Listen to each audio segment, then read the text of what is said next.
Welcome back for another video. Today I'm going to be doing an in-depth review of the Jaguar I-Pace.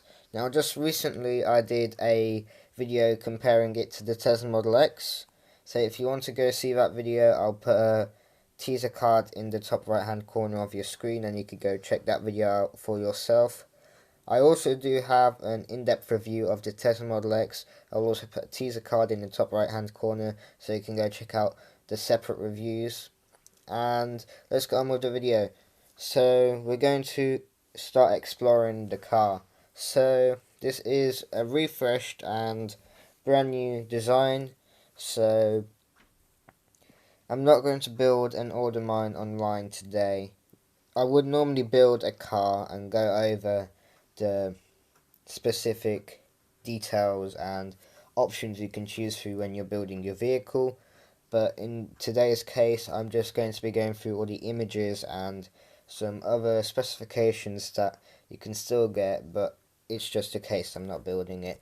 So before we start going into any details of the car, I'm just going to show you the brand new design because it looks really nice and it's not like a Jaguar that you've seen before. So it is a nice looking car. So as you can see, the rear of the car may look a bit like a box. Now, the reason is, usually when you buy an electric car, all the batteries take up the boot space because the batteries are so large, and obviously you need the batteries to be the higher in kilowatt hours so you can get more range out of the vehicle.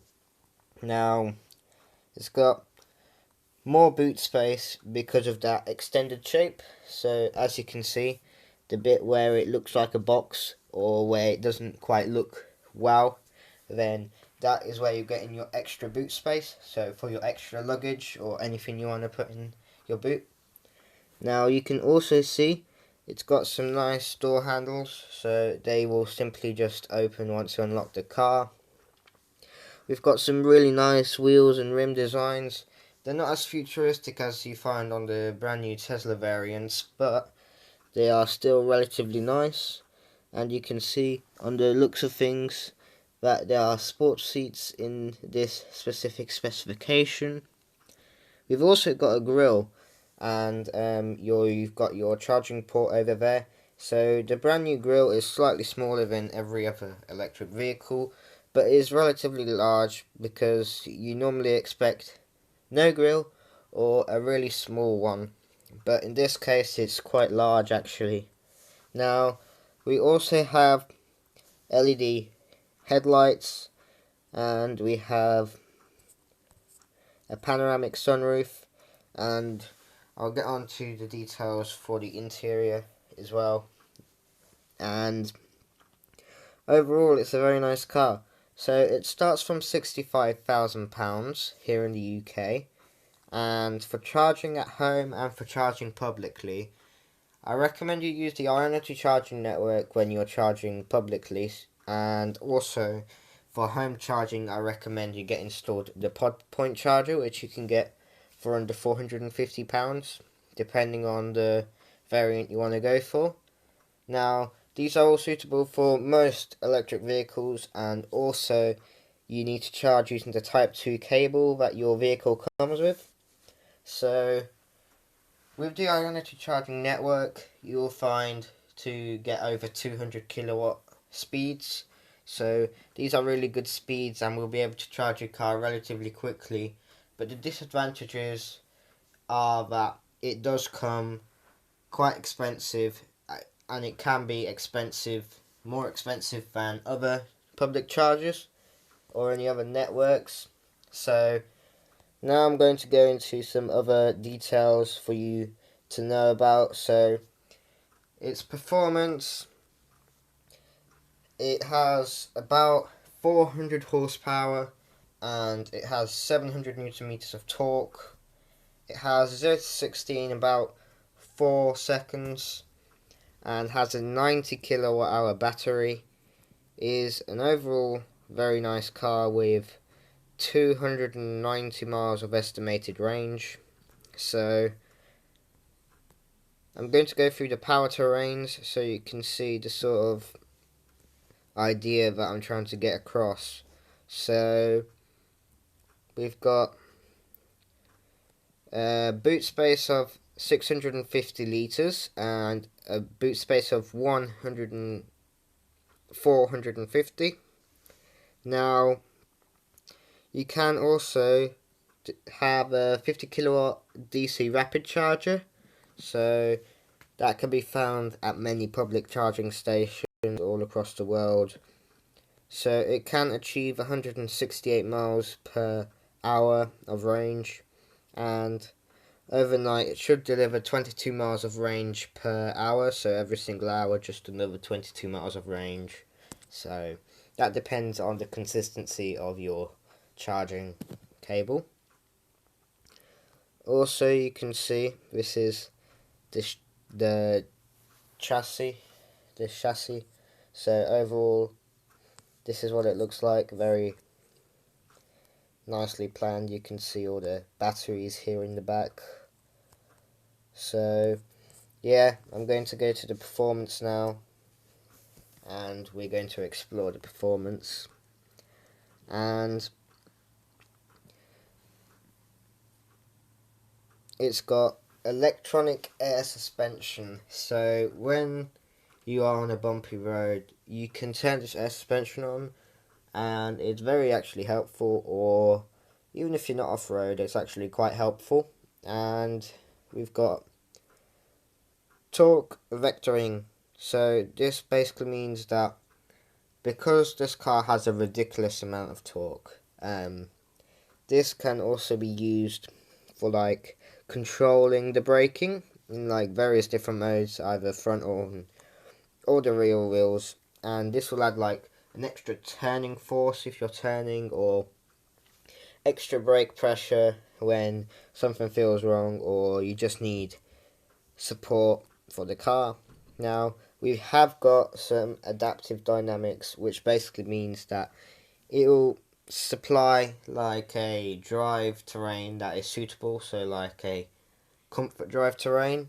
And you've got configurable dynamics, which is where you control the dynamics to suit your driving needs. And now I'm going to move to the next exploration. So we now need to explore the interior and the in-car technology.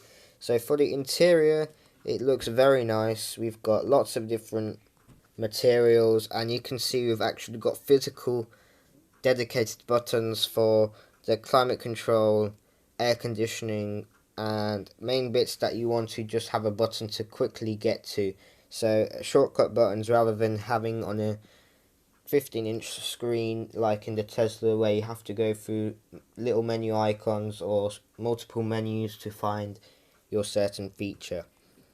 So this is what the dash looks like. It looks very nice. It comes with heated seats. You've got a digital driving display where you can display anything you want, changing your radios, answering, picking up calls. You can connect your Bluetooth to the stereo. You can show the navigation. You've got your speedo and odometer. Now, I have to say that the Jaguar Infotainment System isn't that great, because it does occasionally have the really small buttons on the menus, which I was talking about, which is kind of a disadvantage when you're driving and you're not looking at the infotainment system. The whole point is that you're supposed to be looking on the road and not trying to find a little button, but you should be able to set it up before you set out on the road. And overall, the interior looks comfy, and you can see you've got relatively large door bins and relatively comfortable seats. So if you are going to go on a long drive, then it shouldn't be a problem, because it's going to be just like your bed at home. So the colours look really vibrant, and here you can see the buttons for your air suspension and heated seats and your heated steering wheel. So we're going to explore the next thing now. So we're going to explore the in-car technology. Now I just briefly went over this, but I'm going to go over in more detail. So it's got a Privy Pro infotainment system, which is basically similar to your smartphone, so your iPhone, your Android device. So It works just like a tablet, so if you imagine you've got an Android tablet or your iPad in your hand right now, like you're watching this video, this is basically how it controls it. So you've got a home button and you've got connectivity from your phone to the car, so you can literally mirror what you've got on your screen. So like you can display something on your phone and it will display to the car's screen, and you can call and you can search online, and you've got remote access via the Jaguar app, and you can see your range it's gained whilst it's charging, and is your car locked, or you can call in a diagnostic data breakdown for the SOS. You've got secure tracker already in place, so you don't need to buy any tracker. So just in case somebody would like to steal your wonderful Jaguar I-Pace, then you can track where your car is, and it will alert you with attempted theft and signals that where your vehicle is located, and that can potentially help get your vehicle back. So there are lots of smart settings that you can learn. They're very easy to use, so you don't need to go through any specific course and train and learn for loads of days. It's just simply seeing it. You've used it for a week and you already know the majority of the features, or for some of you even it can be a day and you already know everything, how it works. So it basically knows your habits and your preferences as soon as you step in a new car. So that's pretty much everything I've included. It has a heads-up display, so for some vehicles you have heads-up display, which are really useful if you don't want to be looking down at your speedometer or your infotainment system, and you can see it helps reduce distraction.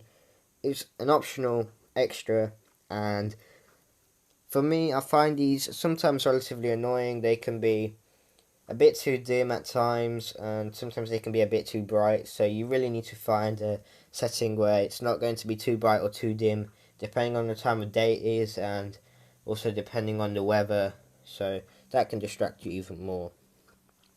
We've got a fantastic stereo system though. We've got a Meridian audio system.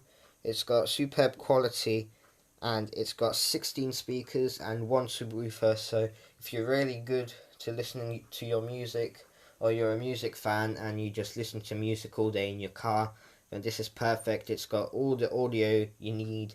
It's sharp, it's crystal clear, and you're going to love the infotainment audio system.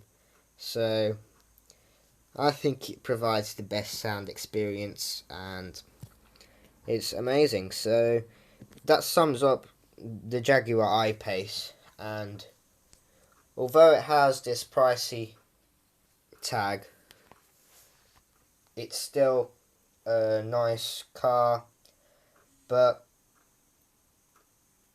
it will eventually go down. So it's been out for about 3 years now, so the more you wait, the better the price will be, but the more options you get, the higher the price will be. So yeah, it's a very nice car. I'll just give you a quick 360 view of the interior, just so you can see in reality of what it sort of looks like. So very nice, futuristic steering wheel, as you can see, with multifunctional controls that you can control. For the digital driving display, it's 12.3 inches and it's very nice. So I'll see you in the next review. I hope you enjoyed the video. Don't forget to leave a like on this video, and also hit the subscribe button if you want to see more in-depth reviews and comparisons of cars.